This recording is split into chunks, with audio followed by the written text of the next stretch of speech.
Hello my dear students, welcome back to the another session of environment. Today we are on lesson number 5, water. Now, we know that water is very important for our survival and it also keeps on continuously changing its form and circulates between oceans and atmosphere, isn't it? Now, let us begin the chapter. When you think of water, what images come to your mind? You think of rivers, the waterfalls, the pitter-patter of raindrops, water in your taps. Children love to float paper boats in rain puddles. By noon, the puddles vanish. Where does the water go? So where does the water go? It keeps on continuously changing and circulating. It keeps on circulating into waves. Okay, doesn't stand on one place. It keeps on circulating. The sun's heat causes evaporations of water into vapor. When the water vapor cools down, it condenses and forms clouds. From there it may fall on the land or sea in the form of rain, snow or sleet. So this process is known as water cycle. There is a picture of water cycle also given in the textbook. We know that when the sun rays hits up the land or the water, it turns into evaporation. Evaporation means the process through which water turns into water vapor. So now this evaporation, it goes up and turns into water vapor. It forms into water vapor. And then this water vapor, it cools down and condensed. Now, when it condenses, it falls into the land or in the seas or ocean as rainfall.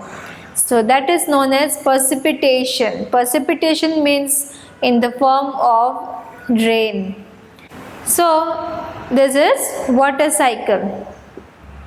And through this process of water cycle, the water, it does not get over or finished from the planet Earth. The process by which water continually changes its form and circulates between oceans, atmosphere and land is known as water cycle. Our earth is like a terrarium. Now what is a terrarium? It is an artificial enclosure for keeping small house plants. The same water that existed centuries ago still exists today. So some centuries back, some few thousand backs, when water was present, it still exists in our present life because of this water cycle. The water used to irrigate a field in Haryana may have flowed down the Amazon River 100 years ago. The major sources of fresh water are the rivers, ponds, springs and glaciers. The major sources of water from where we get the fresh water. We know that the rainwater is also a fresh water, but we get the fresh water also from the rivers, the ponds, the springs, the glaciers and also from the underground. The ocean bodies and the seas contained salty water. So the ocean water or the sea water are very salty, and that's why we cannot consume the water directly from the ocean or from the sea. The water of the ocean is salty or saline as it contains large amount of dissolved salts. Most of the salt is sodium chloride or the common table salt that you eat. So the major sources of fresh water we know that are river, ponds, springs and glaciers. But the Oceans water, the sea water, they are very salty or saline. They contain large amount of dissolved salts. And the salt which we use in our food is sodium chloride. Okay, the common table salt which we use in our food, it is known as sodium chloride. Next, distribution of water bodies. We know that 3/4 of the earth's surface is covered with water. Only 3/4 of the earth's surface is covered with water.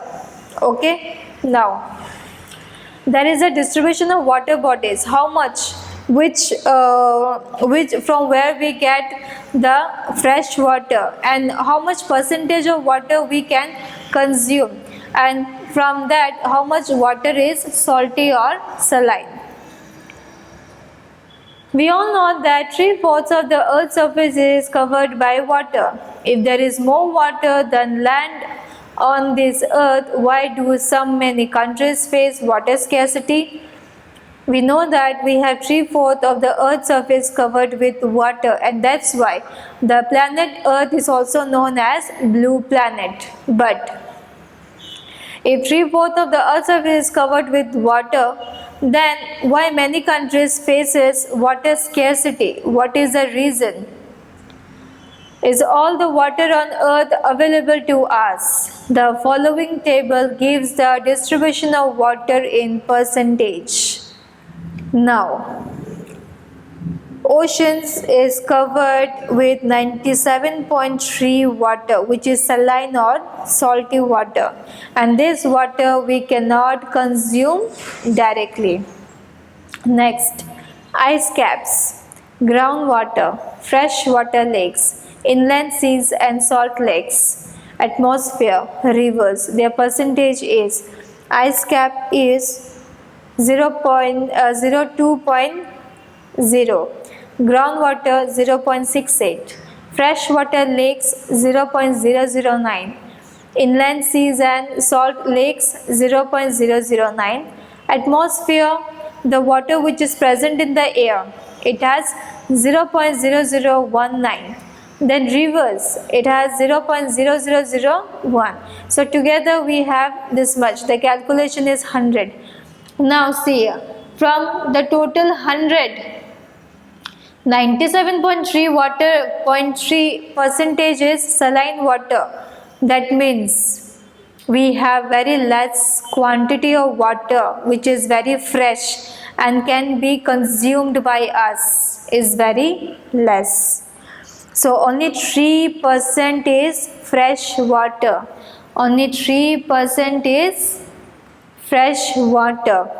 Okay, if you calculate from here, from ice cap till river, you will get the calculation as 3. So 3 water is found in glaciers, then we found in groundwaters, rivers and lakes. Then we use this water in our daily life, isn't it? Without this, we cannot wash clothes, we cannot wash our utensils, we cannot take bath, we cannot drink water, we cannot clean, we cannot do the other things also if we don't have the sufficient water with us. Now, many countries are facing water scarcity due to this fact. Available water is not fit for drinking, isn't it? Because it is polluted badly due to various reasons.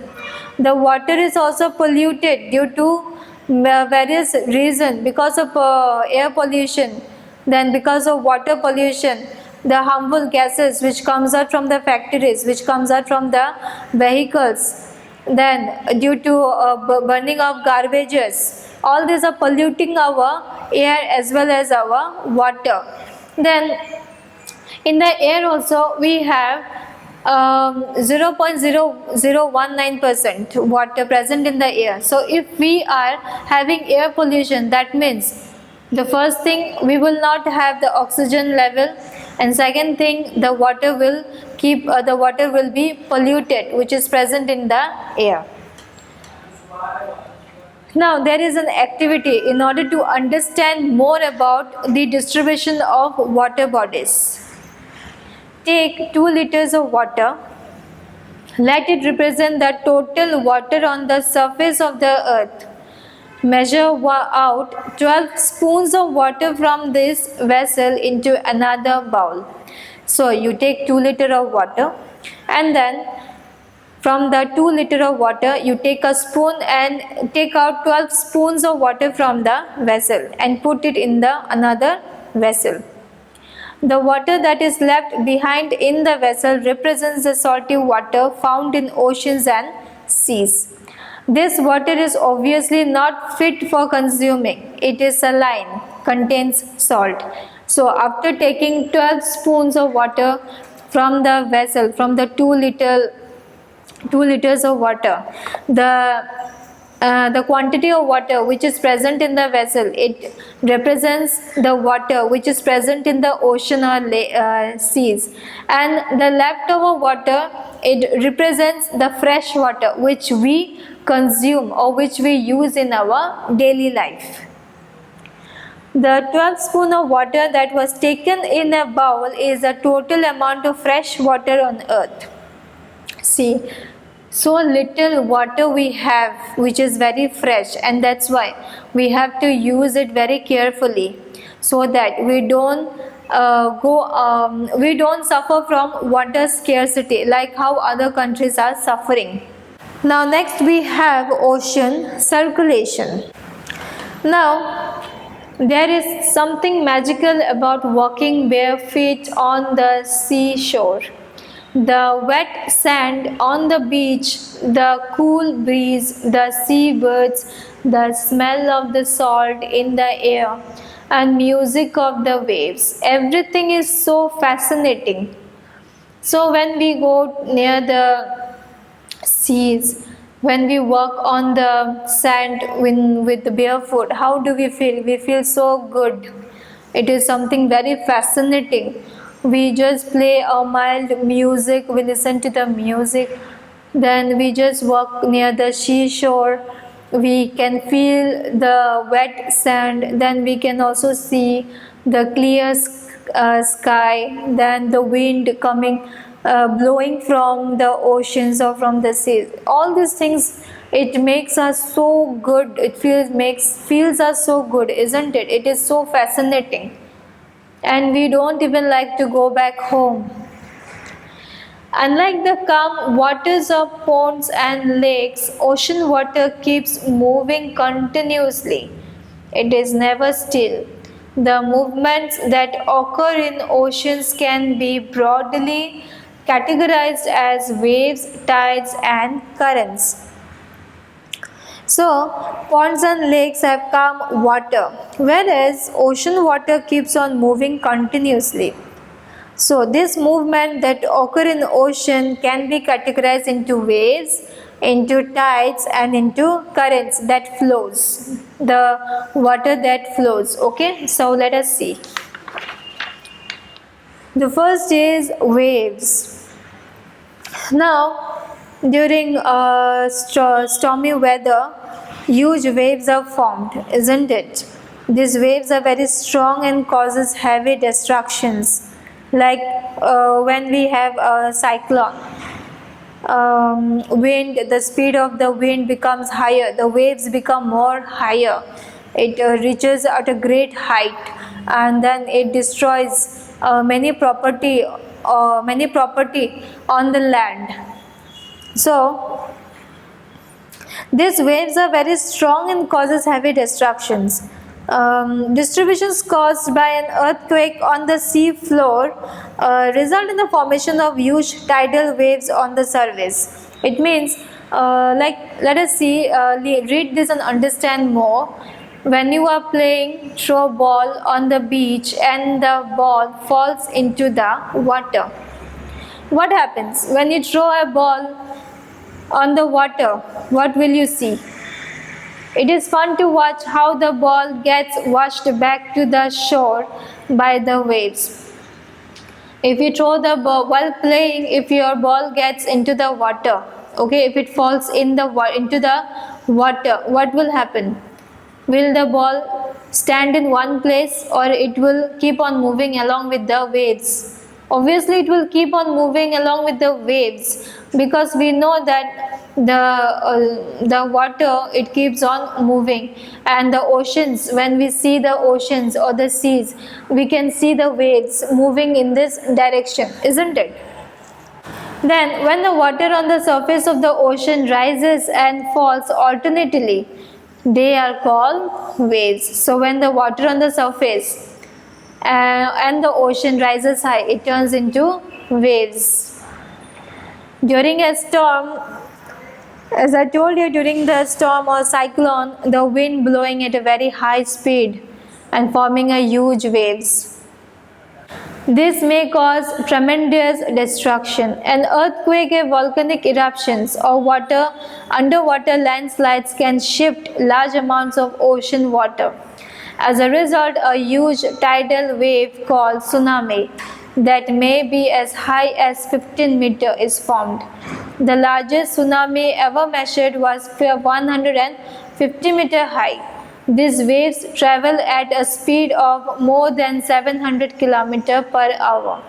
The tsunami of 2004 caused widespread damage in the coastal areas of India. The Indira Point in the Andaman and Nicobar Islands got submerged after the tsunami. Now, how does the word tsunami came? Tsunami is a Japanese word that means harbor waves, as the harbor gets destroyed wherever there is tsunami. Now, tsunami which occurred in the Indian Ocean on 26 December 2004. Read this and then you will get an idea how much area it has destroyed and what are the causes. Now, next we have tides. The rhythmic rise and fall of ocean water twice in a day is called a tide. High tide and low tide. Okay, the tides are further divided into high tide and low tide. So the rhythmic rise, okay, rhythmic rise means the waves, okay, sometimes it may be high, sometimes it may be low, okay, and this high and low rise is known as tide. It is a high tide when water covers much of the shore by rising to its highest level. It is low tide when water falls to its lowest level and retreats from the shore. Now, how the tides also causes, because of this planetic movement, the planets also has a greater effect in rising of the tides, high tides and low tides. Now, the strong gravitational pull exerted by the sun and the moon on the earth's surface causes the tides. The water of the earth closer to the moon, the water on the earth closer to the moon gets pulled under the influence of the moon's gravitational force and causes high tide. During the full moon and new moon days, the sun, the moon and the earth are in the same line and the tides are highest. So, during the full moon and new moon days, when the sun, moon and earth are in the same line, it causes high tides, okay? Sun, moon and earth, okay, sun, moon and earth, when they are in the same line, there rises high tides, okay. Next, now these tides are also given a name. These are known as spring tides, okay, spring tides. But when the moon is in its first and last quarter, the ocean water gets drawn in diagonally opposite directions by the gravitational pull of sun and moon, resulting in low tides. So, when the moon is in first and last quarter, the ocean water, it gets drawn and then because of the gravitational pull of the sun and the earth, resulting in low tides. See here, when see in the here in this picture, because of the gravitational pull of the sun and the earth is pulling the moon, and the earth is pulled by the sun, so it occurs a very low tides, and this is also given a name by the name of neap tide. So when this gravitational force occur between the sun, earth and moon, it gives low tides. Okay. Next, high tides help in navigation. They raise the water level close to the shores. This helps the ships to arrive at the harbor more easily. The high tides also help in fishing. Many more fish come closer to the shore during the high tide. This enables fishermen to get a plentiful catch. The rise and fall of water due to tides is being caused to generate electricity in some places. Next, we have ocean currents. Ocean currents are streams of water flowing constantly on the ocean surface in definite direction. The ocean currents may be warm or cold. Generally, the warm ocean currents originate near the equator and more towards the poles. The cold current carry water from polar to higher latitudes to tropical or lower latitudes. The Labrador Ocean Current is cold current, while the Gulf Stream is a warm current. The ocean current influences the temperature conditions of the area. Warm currents bring about warm temperature over land surface. The areas where the warm and cold current meet provides the best fishing grounds of the world. Seas around Japan and the eastern coast of North America are such examples. The areas where a warm and cold current meet also experiences foggy weather, making it difficult for navigation. Now this was about the ocean currents. Ocean currents means it may be warm, it may be cold. Then the Labrador current. The Labrador Ocean Current is a cold current, while the Gulf Stream is a warm current. Now the areas where the warm and cold current meets provide the fishes best for fishing. And the world also, the world are the places are Japan and North America. Now this was about the chapter water. I hope so you have understood the chapter very nicely. Next time we will meet with the next chapter. Till then, everybody take care of yourself, and thank you so much.